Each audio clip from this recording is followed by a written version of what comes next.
Good day, beautiful people.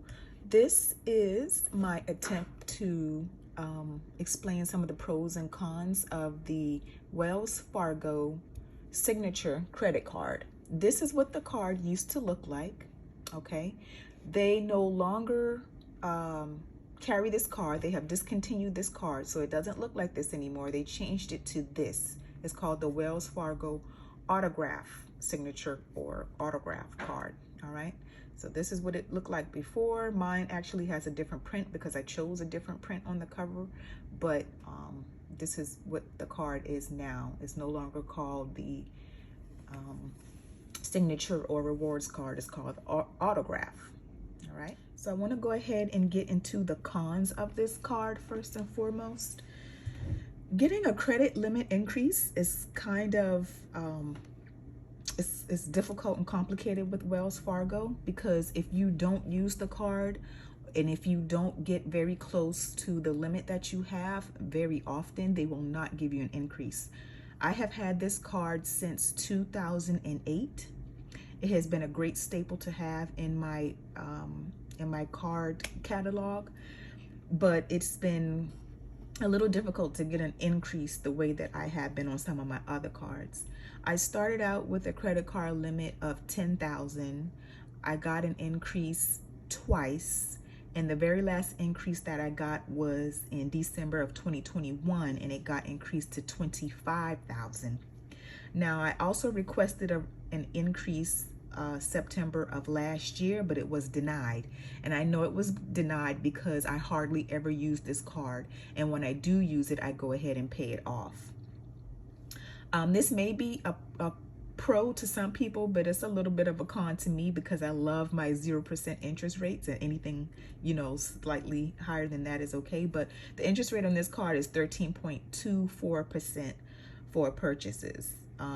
Actually, that's kind of good compared to other cards, because a lot of the other ones are definitely up in the 20 and up, percent bracket. But that's a con depending on how you look at it.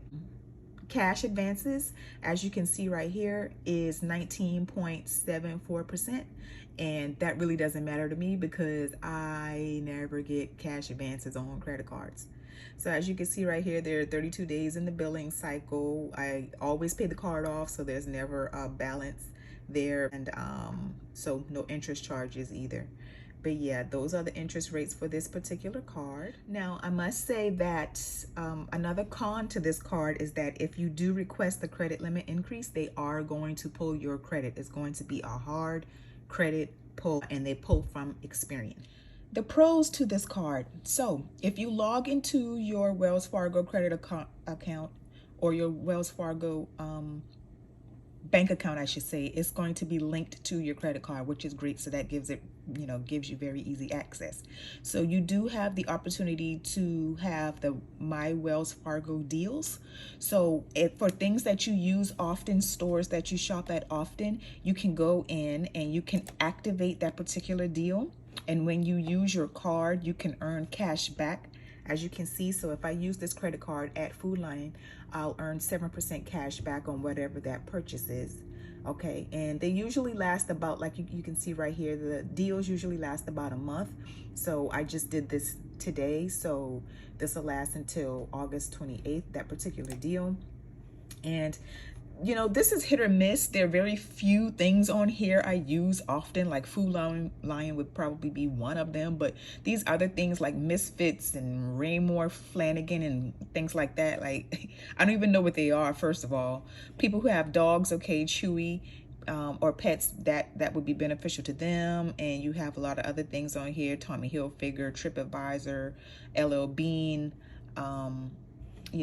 Lamps Plus, Purple, Audible, for your big readers, and Babbel, Zazzle, Blue Apron. That might be something I may look into.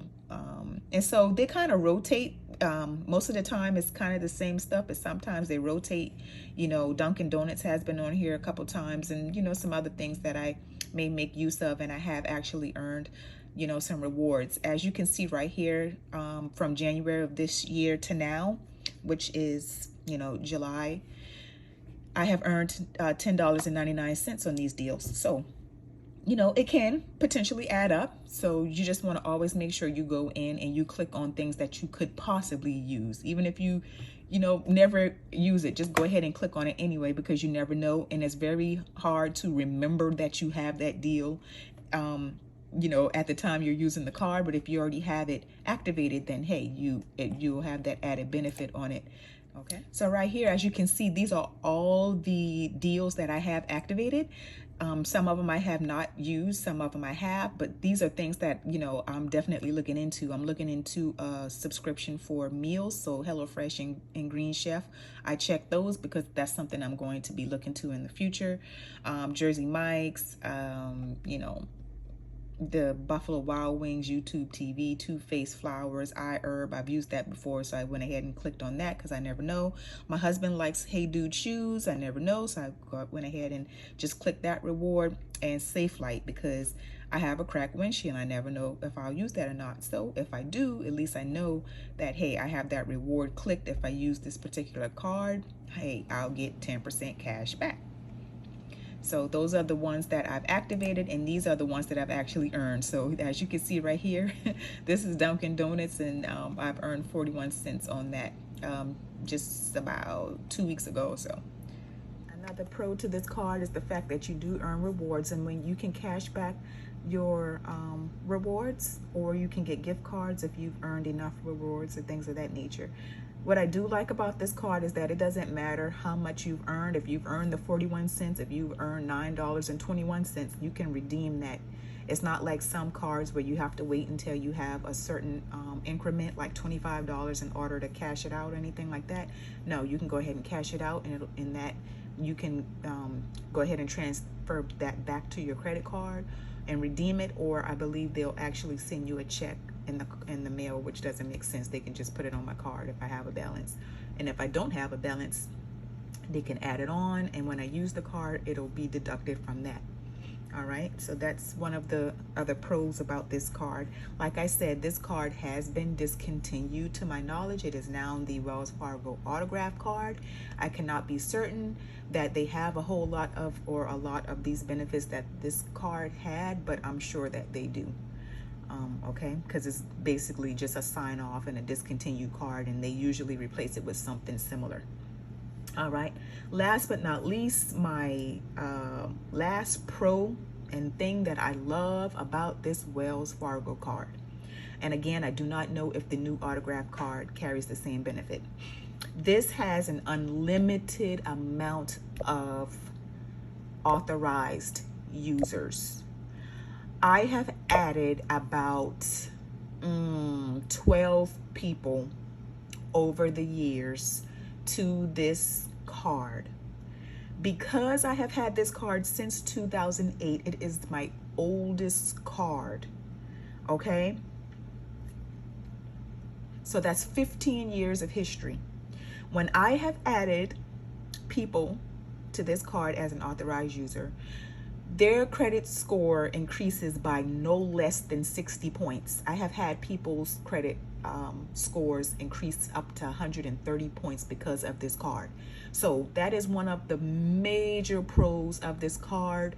I'm not going to say it's because of the card itself. It's definitely because of the longevity and the time I've had this card. I've always been in good standing, always paid on time.